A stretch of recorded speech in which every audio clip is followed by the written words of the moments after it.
Fala moçada, conversa de hoje a respeito lá do primeiro grupo de moléculas orgânicas que a gente estuda nessas nossas mini aulas, exatamente glicídios, carboidratos ou açúcares. Quimicamente falando, os glicídios têm a fórmula geral CXH2OY, sendo moçada que por isso o nome deles é carboidratos, carbono, hidratos de água. E outra maneira de caracterizar eles quimicamente é dizer que eles são polihidroxialdeídos ou polihidroxicetonas. Ora, polihidroxialdeídos, poli, vários, hidroxilas, aldeídos, aldeído. Desse jeito eu vou chamar eles de aldoses. E polihidroxicetonas, poli, vários, hidroxila, cetona. E nesse caso eu vou chamar os carboidratos de cetoses. Essas duas moléculas aí representadas, elas são carboidratos, elas são glicídios. Ah, como é que eu consigo ver isso? Pô, tranquilo, né? Você vai ter várias hidroxilas e aldeído, ou você vai ter várias hidroxilas e cetona. Sendo que quando você tem aldeído, aldose, quando você tem cetona, cetose. Carboidratos apresentam duas funções principais. Número 1, eles são os principais compostos energéticos para os seres vivos. Sendo que o principal exemplo de carboidrato energético é a glicose. Glicose, né, gente, é a base para a respiração celular, principal fonte de energia para os seres vivos de modo geral. Só tem um pequeno detalhe: nós não encontramos glicose normalmente nos alimentos, não glicose na forma de glicose. Um outro alimento, mel, frutos, às vezes apresentam glicose pura. Normalmente a glicose está na forma de outras moléculas, como por exemplo a sacarose, que é uma associação entre glicose e a frutose, né, o açúcar de cozinha, e o amido, né, que vão ser a junção de 1.400 moléculas de glicose, que são as massas, né? Pão, biscoito, macarrão, milho e etc. e tal, né? Daí esses caras são fontes de glicose para a gente em relação à alimentação. Outra função que os carboidratos têm é a função estrutural, sendo que destaque para algumas estruturas. Celulose, ela é a substância orgânica mais abundante de toda a natureza, ela forma a parede celular das plantas, e você tem a quitina, que forma a parede celular dos fungos e forma o exoesqueleto dos artrópodes, ou seja, a asinha da mosca, a patinha da barata, a casquinha do caranguejo, são feitos de um carboidrato, de um glicídio, chamado lá de quitina. Como é que a gente classifica os carboidratos? Bom, de maneira geral, 3 ou 4 grupos. Vocês vão entender porque eu coloquei 3 ou 4 grupos. Primeiro grupo, os monossacarídeos. Monossacarídeos são os açúcares mais simples. E quando é que eu digo que um açúcar é simples? Quando ele não é formado por açúcares menores. Quando não dá para quebrar ele em moléculas de açúcares menores do que ele. Então, as menores unidades de açúcar que existem são lá os monossacarídeos. Sendo que eles obedecem a uma fórmula geral CnH2ON. Ou seja, naquela fórmula geral dos carboidratos CXH2OY, faça X igual a Y, CnH2ON, que é um monossacarídeo. Sendo que esse número N varia de 3 a 7. Inclusive, se eu fizer N igual a 3, a gente vai ter C3H6O3 e a molécula se chama triose. Se eu fizer N igual a 4, C4H8O4, tetrose. E daí por diante, né? C5H10O5, pentose, C6H12O6, hexose, C7H14O7, heptose. Então, maneiras de subclassificar os monossacarídeos. Nem todos os monossacarídeos me interessam. Por exemplo, me interessam mesmo as pentoses, C5H10O5. Por quê? Porque tem dois exemplos fundamentais para a biologia. A ribose, constituinte do RNA, inclusive RNA quer dizer ácido ribonucleico por causa da ribose, e a desoxirribose por causa do DNA. DNA, ácido desoxirribonucleico, por causa da desoxirribose. Nós temos ainda as hexoses, né? C6H12O6. De modo geral, elas são energéticas, é a glicose, a galactose, a frutose. E, gente, qual a diferença entre elas? Porque elas têm a mesma fórmula química, C6H12O6. A diferença entre elas é estrutural. Não sei se alguém lembra de um termo lá da química, que moléculas que têm a mesma fórmula molecular, mas apresentam a fórmula estrutural diferente, são chamadas de isômeros. Então, nesse caso, glicose, galactose e frutose são todas hexoses. Todas elas têm a fórmula molecular C6H12O6. A diferença entre elas é a fórmula estrutural, elas são isômeros. Sendo que açúcares podem se ligar entre si através de uma ligação chamada de ligação glicosídica. A ligação glicosídica ela acontece entre o hidrogênio da hidroxila de um monossacarídeo e a hidroxila de outro monossacarídeo. Então, nesse caso, você vai pegar hidrogênio, hidroxila, para poder fazer a ligação. Por exemplo, você pega aí 2 moléculas de glicose, então você vai pegando essas 2 moléculas de glicose. Você pode pegar, tem várias hidroxilas para poder pegar. Você pega, por exemplo, numa delas um hidrogênio, outra delas você pega a hidroxila completa e vai acabar fazendo a ligação. Notem que eu estou tirando HOH. Se eu tirar HOH, H2O, eu tiro água. Quer dizer, quando eu faço a ligação, água é perdida.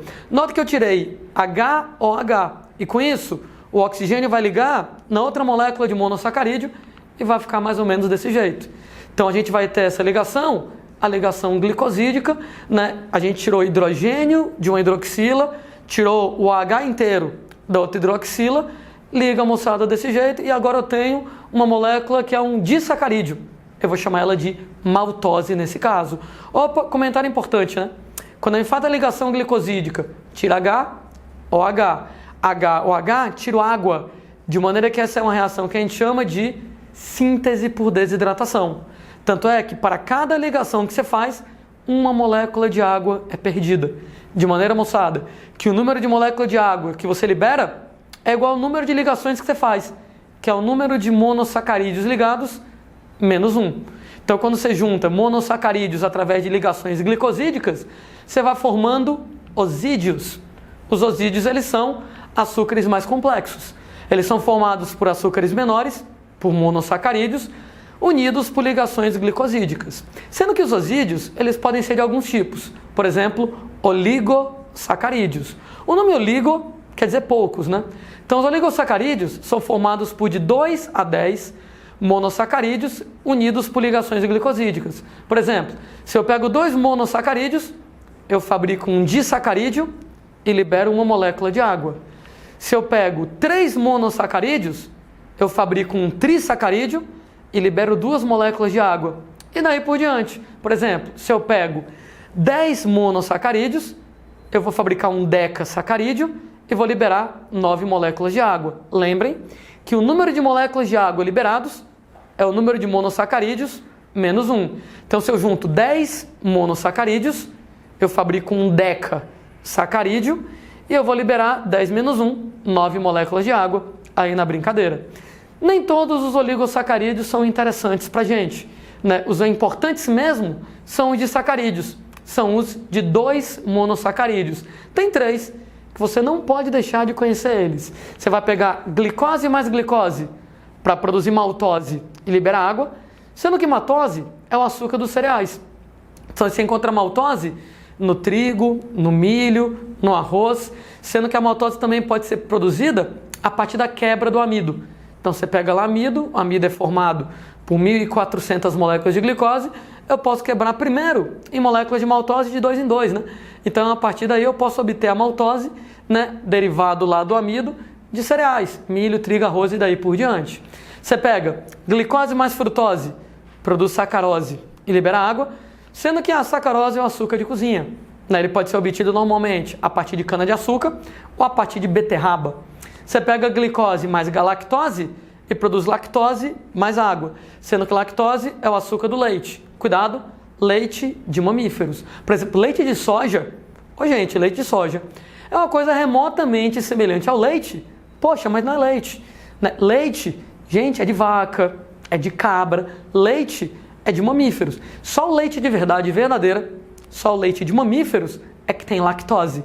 Então, lactose é uma substância exclusivamente animal, ela é encontrada somente em mamíferos. Então, por exemplo, leite de soja não é animal, não é mamífero, já não vai ter lactose na composição, certo? Então, glicose mais galactose, você forma lactose, um açúcar do leite dos mamíferos.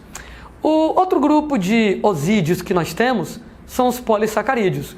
Oligo quer dizer poucos, poli quer dizer muitos, e os polissacarídeos eles são formados por mais de 10 monossacarídeos unidos por ligações glicosídicas. Gente, mais de 10, não é 11, não é 12, são milhares. Estava dando exemplo do amido, que são 1.400 monossacarídeos. Como você junta milhares e milhares, você vai formar moléculas gigantescas de altíssimo peso molecular, chamadas de macromoléculas. Então, polissacarídeos são macromoléculas, moléculas de altíssimo peso molecular, formados normalmente pela junção de milhares de monossacarídeos. Alguns importantes exemplos de polissacarídeos para a gente. Número 1, glicogênio. Glicogênio é o principal polissacarídeo de reserva em animais.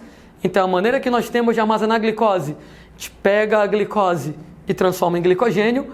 Cada molécula de glicogênio são formados por 30 mil unidades, que a gente também chama de resíduos de glicose. Então, você pega 30 mil glicoses e junta num pacote só, glicogênio. Mais 30 mil glicoses, junta num pacote só, glicogênio. Dessa maneira, você então armazena a glicose. E, gente, onde é que você armazena esse glicogênio? Então, armazena a glicose na forma de glicogênio, principalmente nos músculos, com detalhe que o glicogênio do músculo é só do músculo, ele não empresta para ninguém. E no fígado, sendo que o glicogênio do fígado é de uso geral. Toda vez que alguma parte do seu corpo estiver precisando de glicose, você vai pegar o glicogênio do fígado e vai quebrar o glicogênio do fígado em glicose. Quebrar o glicogênio em glicose, nós chamamos de glicogenólise. Olha o nome, lise, quer dizer quebra, glicogênio, glicogênio. Então, a quebra do glicogênio em glicose. Vem cá, em que situações eu vou querer quebrar o glicogênio em glicose? E quem é que faz isso? Dois casos. Número 1, existe um hormônio chamado adrenalina, que quebra o glicogênio em glicose. Eu acho que todo mundo lembra que a adrenalina é o principal hormônio liberado em situações de estresse. A adrenalina prepara você para lutar ou fugir. Tanto para lutar como para fugir, você vai precisar de muita força, você vai precisar de muita energia. E aí é que entra em ação a glicogenólise. No que eu quebro o glicogênio em glicose, eu jogo a glicose no sangue e com mais glicose, eu vou aumentar a disponibilidade de energia para aumentar a energia para enfrentar situações de estresse. Ou seja, com mais glicose no sangue, a respiração aeróbica, ela vai produzir mais ATP para você poder lutar ou fugir, aumenta a sua chance de sobrevivência numa situação como essa. Né? Outra situação em que você vai querer quebrar a glicogênio em glicose diz respeito a jejum. Se você está por algum motivo há muito tempo sem comer, você vai pegar sua reserva de glicogênio lá no fígado e vai quebrar em glicose. No caso do glucagon, ele é liberado quando você está em jejum, ele vai repor a glicose do sangue e vai aumentar a sua glicemia. Essa história, ela é muito importante e já aconteceu com todo mundo. Tem vezes, né, que por um motivo ou por outro, você não pode comer, né, não tem comida naquele momento, ou por um motivo ou por outro você está, sei lá, no meio da aula, não dá para comer agora, e você está morrendo de fome, e da hora para outra a fome passa sozinha, espontaneamente. Pô, como é que você pode explicar esse lance da fome passar sozinha mesmo que você não coma? Beleza, vamos contar essa história. A quantidade normal de glicose no seu sangue é entre 80 e 110 miligramas de glicose por 100 ml de sangue. Isso aí, gente, é a chamada glicemia normal numa pessoa em jejum de 12 horas. Né? Acho que todo mundo aqui já fez o exame de sangue, né? Para o médico mandar você fazer o exame de sangue com jejum de 12 horas. Se ele mandou você fazer desse jeito, ele quer medir algumas coisas, inclusive a glicemia. Se depois de 12 horas sem você comer, a sua glicose deu aí entre 80 e 110, parabéns, você está normal. Se você, entretanto, passar mais tempo sem comer, ora moçada, você vai começar a ter uma queda na quantidade de glicose. E essa queda na quantidade de glicose faz você sentir fome. Tem várias possíveis explicações para a fome. Uma delas é falta de glicose. Sendo que se você comer, sobe a glicose, normaliza, a fome passa. Mas se você não comer, não tem problema. O pâncreas libera glucagon. No que o pâncreas libera glucagon, vai haver glicogenólise no fígado. No que há glicogenólise no fígado, eu vou quebrar o glicogênio em glicose, joga a glicose no sangue. No que eu jogar a glicose no sangue, a quantidade de glicose no sangue, a glicemia normaliza e a fome passa. Tem aquela história de tô com fome, a fome passou sozinha? Gente, culpa do glucagon. Então o pâncreas libera o glucagon, vai lá no fígado, quebra glicogênio em glicose, joga a glicose no sangue, a glicose sobe e com isso a glicemia normaliza, a fome passa. Quantas vezes eu posso fazer isso? Enquanto você tiver glicogênio. Enquanto você tiver glicogênio, você pode fazer isso de boa. Normalmente você armazena algo em torno de 400 gramas de glicogênio no seu fígado, o que dá para você passar mais ou menos uma média de 24 horas em jejum. Então, se você passar um dia inteiro sem comer nada, o glicogênio do fígado, ele mais ou menos dá conta do recado. Segundo exemplo de polissacarídeo, amido. Amido, ele é o principal polissacarídeo de reserva em vegetais e ele é armazenado principalmente em frutos, por exemplo, trigo, arroz e milho. Para Landim, trigo, arroz e milho são frutos? São, mas é porque eles são frutos secos, né? É diferente, por exemplo, lá de, sei lá, uma manga da vida, ou sei lá, uma goiaba da vida, que são frutos carnosos, suculentos. Trigo, arroz e milho são frutos secos, né? E aí você, nesse caso, vai lá, pega esses caras, né? Coloca água, eles dão uma amolecida para você poder consumir. Ou no caso do trigo, do arroz e do milho, pode fazer farinha deles e produzir no trigo pão, bolo, etc e tal, para poder utilizar.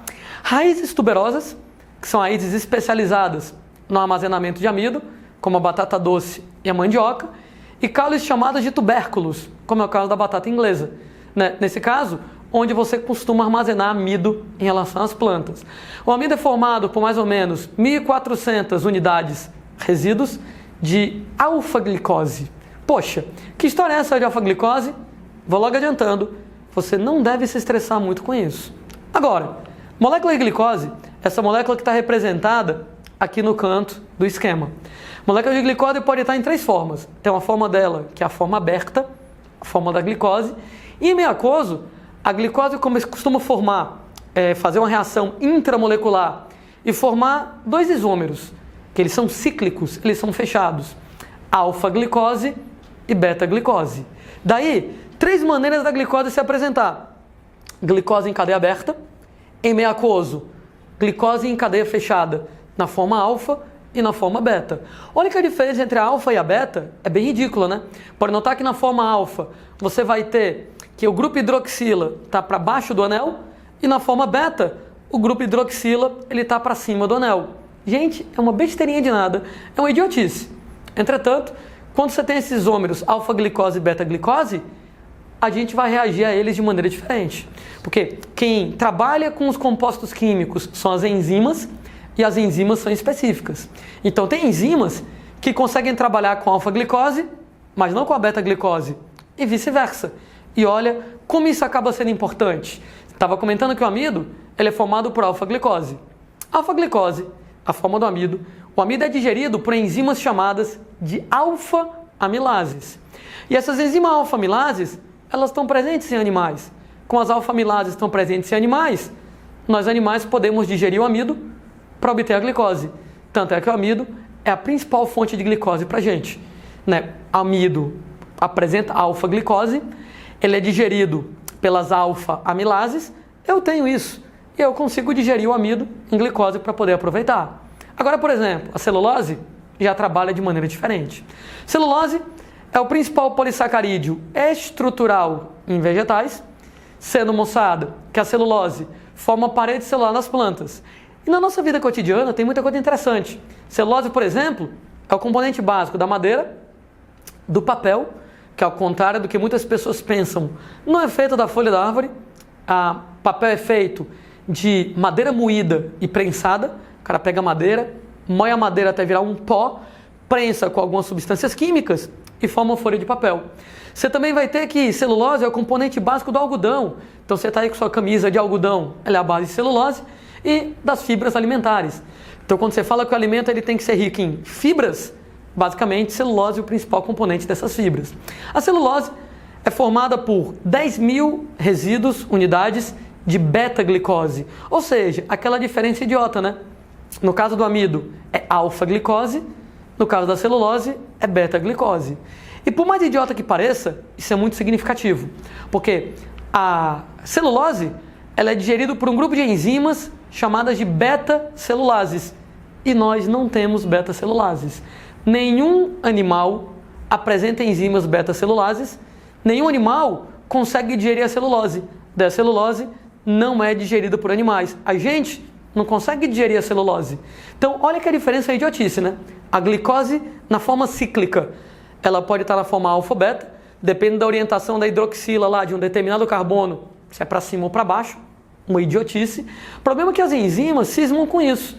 Então, amido é digerido pela alfa-amilase, eu tenho. Celulose pela beta-celulase, eu não tenho. Landim, e os animais herbívoros? Aí é diferente. Nenhum animal herbívoro incluindo vaca, incluindo cupim, apresenta essa enzima. Então, todos os animais herbívoros têm que se associar a micro-organismos produtores de enzimas beta-celulases para digerir a celulose. Em outras palavras, quem come o capim é a vaca, mas quem digere a celulose do capim são bactérias no estômago da vaca. Quem come a madeira é o cupim, mas quem digere a celulose da madeira são protozoários que existem no estômago do cupim. Então eles têm que estar associados, a vaca, o cupim, à bactéria, ao protozoário, porque o animal mesmo não fabrica a enzima beta-celulase. Então ele depende do micro-organismo associado para fabricar essa enzima e conseguir fazer a digestão para poder aproveitar a partir da beta-celulase a celulose produzida. Um outro exemplo importante de polissacarídeo é a quitina. Então olha que eu já falei do glicogênio nos animais, do amido nas plantas, da celulose nas plantas e a quitina, que é o principal polissacarídeo estrutural em animais. Quitina ela é formada de um carboidrato diferente, ele é a N-acetilglicosamina, basicamente ela é glicose associada a grupamentos amina, e a quitina, eu já falei mais ou menos sobre ela, ela forma a parede celular dos fungos, forma lá o exoesqueleto dos artrópodes.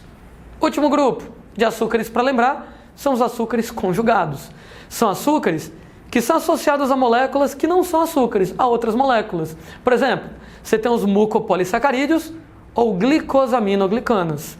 Cara, o nome glicosaminoglicana pode parecer muito feio, mas glicose amina. Ele é associado a agrupamentos amina, NH2. Então ele é diferente dos outros, porque ele tem nitrogênio. Alguns importantes exemplos de glicosaminoglicanas: o ácido hialurônico, que é o principal cimento celular, teria encontrado entre as células, grudando uma célula na outra. A heparina, por exemplo, lá, que ela é um anticoagulante. Outro exemplo de açúcares conjugados são as glicoproteínas e as proteoglicanas, associadas a proteínas. A diferença entre a glicoproteína e a proteoglicana é o tipo de proteína de açúcar que é associado. Né? Não tem tanto interesse para a gente discutir isso agora. Agora, tem um exemplo bem interessante, que é a mucina ou muco. Por exemplo, a mucina ou muco, ela é feita de uma pequena parte de proteínas e uma cadeia grandona de mucopolissacarídeo de glicosaminoglicana. Aliás, por que a glicosaminoglicana, que é formada de açúcares associados à amina, também são chamados de mucopolissacarídeos? Porque as glicosaminoglicanas, os mucopolissacarídeos, se associam a proteínas para poder formar o muco, para poder formar a mucina.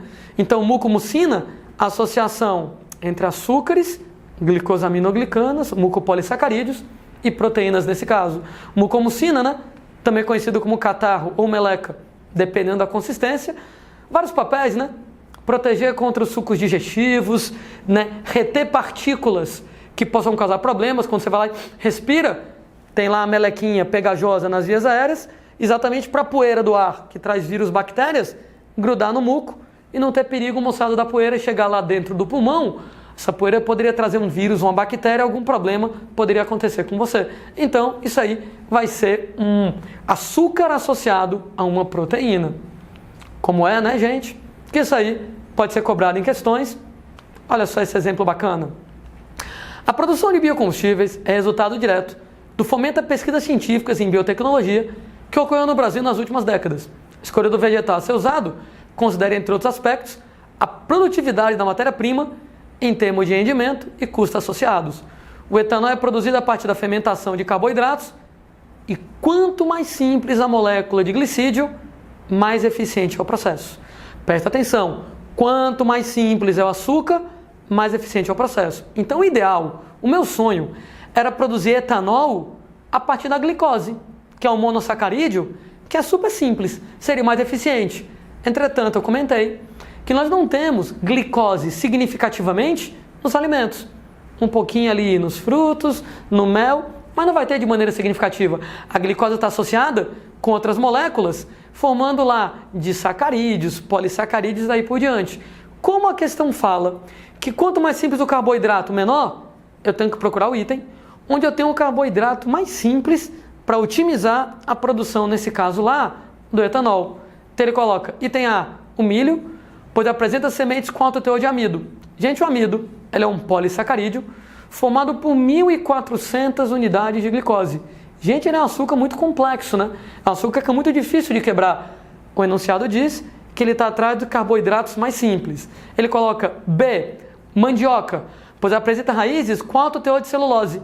Ora, celulose, elas são 10.000 unidades de glicose. Ela é ainda mais complexa que o amido. Também não é bacana. Letra C, soja, pois apresenta sementes com alto teor de glicogênio. Nada a ver, glicogênio inclusive nem é encontrado em plantas, né? Glicogênio é o principal polissacarídeo de reserva nos animais. No item D, feijão, pois apresenta sementes com alto teor de quitina. Quitina nem é encontrada em vegetais. Quitina é de animais, né? É o principal polissacarídeo estrutural de animais. Sobrou o item E, cana-de-açúcar, pois apresenta colmos. Colmo é o nome do tipo de caule que a cana-de-açúcar tem, com alto teor de sacarose. Ora, sacarose ela é um disacarídeo. Ela é glicose mais frutose. É muito mais simples do que o amido, que são 1.400 moléculas de glicose. É muito mais simples que a celulose, que são 10.000 moléculas de glicose. Como a sacarose só são 2 unidades, glicose e frutose, é um carboidrato mais simples, mais fácil de quebrar, e com isso nós vamos ter uma maior produtividade em relação ao etanol. Não por acaso, a gente costuma produzir álcool principalmente a partir do caldo de cana-de-açúcar. Moçadinha, como sempre, um prazer. Até a volta.